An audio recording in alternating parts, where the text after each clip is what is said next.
नमस्कार दोस्तों, आज का हमारा विषय है साम्यावस्था भाग 7 यानी इक्विलिब्रियम पार्ट 7।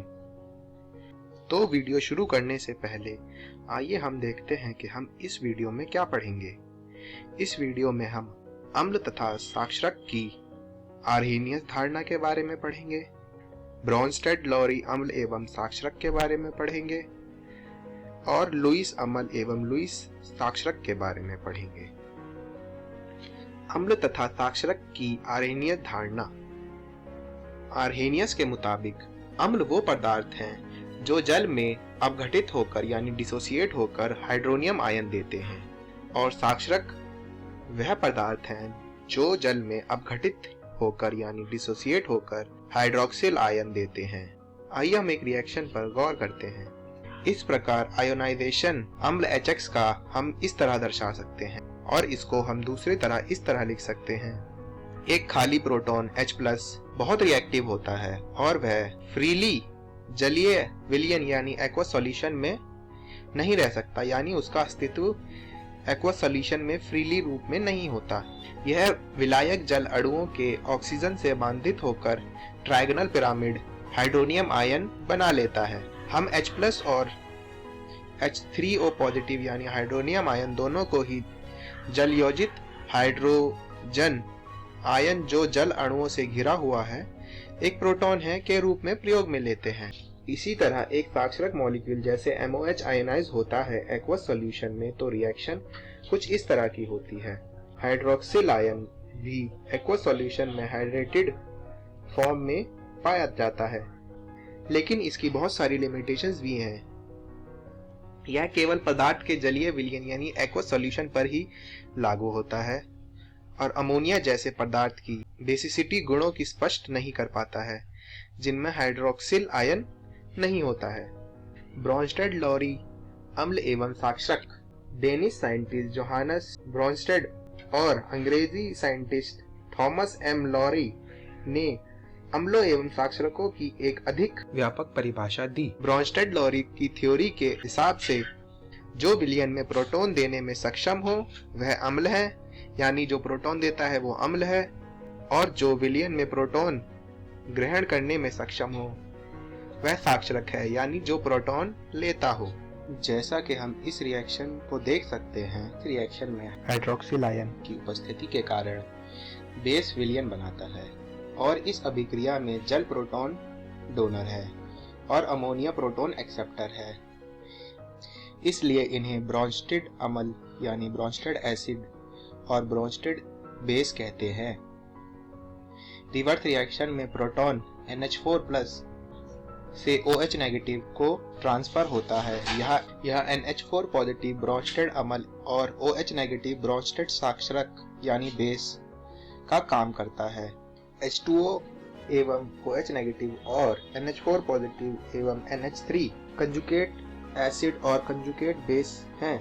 वह एसिड बेस पेयर जो एक दूसरे से सिर्फ एक प्रोटॉन की उपस्थिति या अनुपस्थिति के कारण भिन्न है, वह संयुगी अम्ल साक्षरक युग्म यानी कंजुगेट एसिड बेस पेयर कहलाते हैं। तो इसका मतलब यह हुआ कि H2O का कंजुगेट बेस OH नेगेटिव है और बेस NH3 का कंजुगेट एसिड NH4 पॉजिटिव है।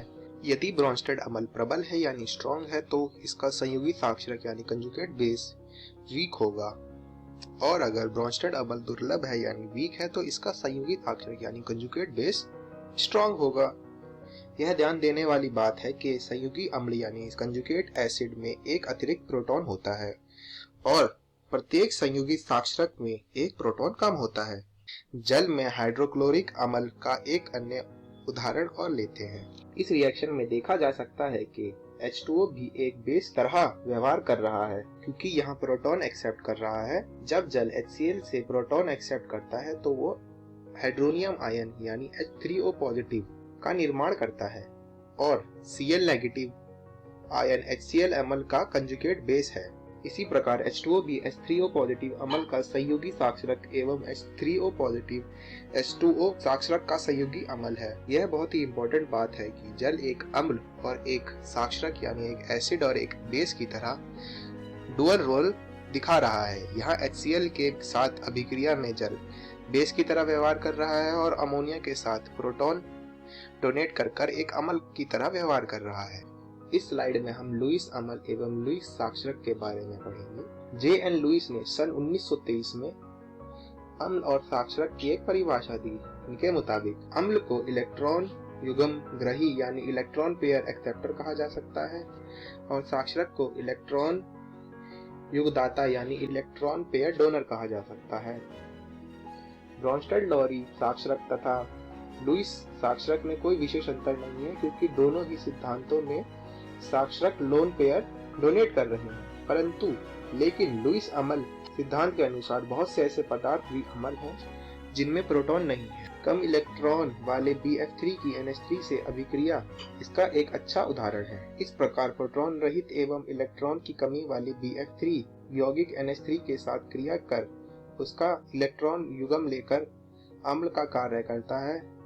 इलेक्ट्रॉन डेफिशिएंट स्पीशीज के कुछ एग्जाम्पल ये हैं: AlCl3, CO3 positive, Mg2 positive etcetera. यह सब लुईस अम्ल की तरह व्यवहार करते हैं। स्पीशीज जो एक इलेक्ट्रॉन पेयर डोनेट कर देती है वह लुईस साक्षरक हैं, जैसे H2O, NH3, OH नेगेटिव। इस स्लाइड में हम अम्लों एवं साक्षरकों का आयनन पढ़ेंगे और इसका हमारा पहला विषय है जल का आयन स्थिरांक एवं इसका आयनिक गुणनफल। कुछ पदार्थ जैसे जल अपनी यूनिक एबिलिटी के कारण अम्ल एवं साक्षरक दोनों की तरह व्यवहार कर सकता है। एसिड A की उपस्थिति में यह प्रोटॉन ग्रहण करता है और साक्षरक की तरह व्यवहार करता है, जबकि साक्षरक B नेगेटिव की उपस्थिति में यह प्रोटॉन देकर अम्ल की तरह व्यवहार करता है। प्योर वाटर H2O का एक अणु प्रोटॉन देता है एवं अम्ल की तरह व्यवहार करता है और जल का दूसरा अणु एक प्रोटॉन ग्रहण करता है, उसी समय साक्षरक की तरह व्यवहार करता है। इसको हम इस रिएक्शन में देख सकते हैं और इसका हम वियोजन स्थिरांक यानी कांस्टेंट को इस तरह लिख सकते हैं। यहाँ पर जल की सांद्रता को डिनोमिनेटर से हटा दिया गया है क्योंकि इसकी सांद्रता स्थिर रहती है।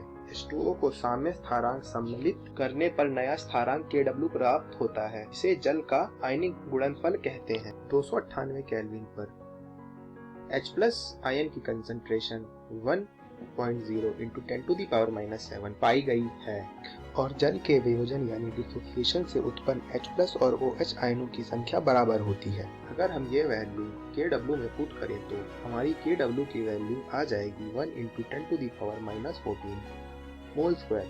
Kw का मान ताप पर निर्भर करता है, यानी Kw डिपेंड्स ऑन टेम्परेचर, क्योंकि यह साम्यावस्था स्थिरांक है। तो इस वीडियो में हमने क्या सीखा?